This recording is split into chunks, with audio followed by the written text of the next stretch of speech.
বলো, কবি সুকুমার অপারার নন্দ গোসাই। আমাদের নন্দ পুরো স্বভাবেতে সরল সোজা, অমায়িক শান্ত পুরো। ছিল না তার অসুখ বিসুখ, ছিল সে যে মনের সুখে।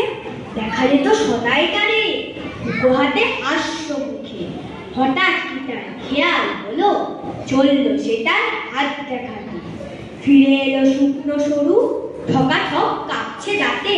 ছুটালে সে কয় না কথা, আকাশেতে রয় সে চেয়ে। মাঝে মাঝে শিউরে ওঠে, পরে জল চোখ ফুটে। শুনে লোকে দৌড়ে এলো, ছুটে এলেন বদ্যি গোসাই। সবাই বলে, কাঁদছো কেন, কি হয়েছে নন্দ গোসাই? পুরো বলে, বলবো কি আর, হাতে আমার স্পষ্ট লেখা। আমার ঘরে আছেন শুনি, ফাড়ায় ভরা আয়ুর রেখা। এতদিন যায়নি জানা, ফিরছি কত ভুলের ফেরে। হঠাৎ আমার প্রাণটা গেলে, তখন আমায় রাখবে কেড়ে। 7টা বছর পার হয়েছি বাপ দাদাদের পূর্ণ ফলে। ওরে তোদের নন্দ পুরো এবার বুঝি পটল তোলে।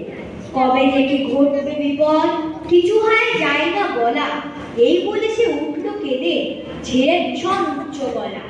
দেখে এলাম আজ সকালে, গিয়ে ওদের পাড়ার মুখো।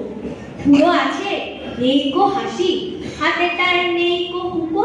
নমস্কার। তাহলে কি হতো না হতো সেটা পরের কথা, কিন্তু যদি নমস্কার। চাকচিক কম কবি ভবানী প্রসাদ মজুমদার।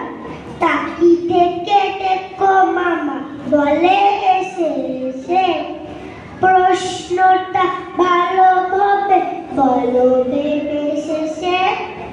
চকচক করলে হয় না যে শোনা, প্রমাণ তেমন কিছু আছে জানা শোনা। শুনে রামু বলে, মামা ভাববো কি আর, নমুনা হাতের কাছে আছে জোর